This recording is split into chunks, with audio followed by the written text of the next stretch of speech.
বন্ধুরা, আপনি কি এখনো ফ্যামিলি কার্ডের জন্য আবেদন করতে পারেননি? অনেকে জানেন না কিভাবে অনলাইনে খুব সহজে ফ্যামিলি কার্ডের আবেদন করতে হয়। আজকের ভিডিওতে আমি দেখাবো মোবাইল দিয়ে ঘরে বসেই ফ্যামিলি কার্ডের জন্য অনলাইন আবেদন করার সম্পূর্ণ প্রসেস। তাই ভিডিওটা শেষ পর্যন্ত দেখবেন, কারণ একটা ছোট ভুল করলে কিন্তু আবেদন বাতিলও হতে পারে। তাহলে চলুন ভিডিওটি শুরু করা যাক। প্রথমে আপনার মোবাইল বা কম্পিউটারে যে কোনো ব্রাউজার ওপেন করুন। এরপর সার্চ বারে লিখুন আইডি কার্ড স্ক্যানার প্রো। সরাসরি অফিসিয়াল ওয়েবসাইটে প্রবেশ করুন।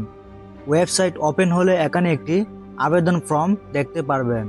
এখন আপনাকে কিছু গুরুত্বপূর্ণ তথ্য দিতে হবে, যেমন আপনার সম্পূর্ণ নাম, জাতীয় পরিচয়পত্র নম্বর, মোবাইল নম্বর, ঠিকানা।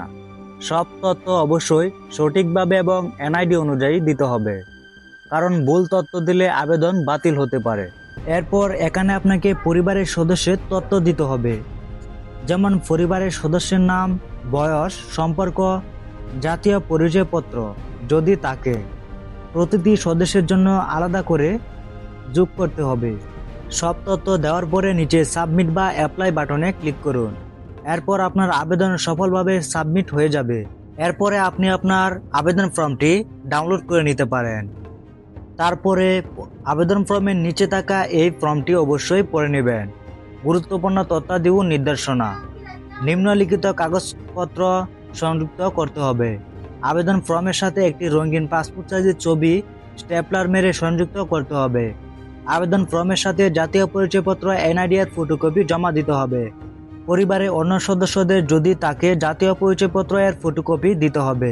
একটি সচল মোবাইল নাম্বার অবশ্যই উল্লেখ করে দিতে হবে। সম্পূর্ণ তথ্য সঠিক ও নির্মূলভাবে পূর্ণ করুন। ভুল তথ্য প্রদানের জন্য আবেদন বাতিল হতে পারে। এই ফর্মটি আপনার এলাকার গণ্যমান্য ব্যক্তি, মেম্বার, চেয়ারম্যান, কাউন্সিলর অথবা মেয়রের কাছে জমা দিন, কারণ ফ্যামিলি কার্ডের জন্য অনলাইনে আবেদন করার কোনো সিস্টেম নেই। সরকারি এই সুবিধা পেতে কোনো দালালের সাহায্য নেওয়ার প্রয়োজন নেই বা কাউকে টাকা দেওয়ার প্রয়োজন নেই, কারণ এই ফ্যামিলি কার্ড সরকার থেকে বিনামূল্যে বিতরণ করা হবে। তো বন্ধুরা, এই ছিল ফ্যামিলি কার্ডের জন্য অনলাইনে আবেদন করার সম্পূর্ণ প্রসেস। ভিডিওটি যদি আপনাদের উপকারে আসে তাহলে অবশ্যই লাইক করবেন এবং বন্ধুদের সাথে শেয়ার করবেন। আর যদি কোনো প্রশ্ন থাকে তাহলে নিচে কমেন্ট বক্সে জানাতে পারেন। সবাই ভালো থাকবেন। আল্লাহ হাফেজ।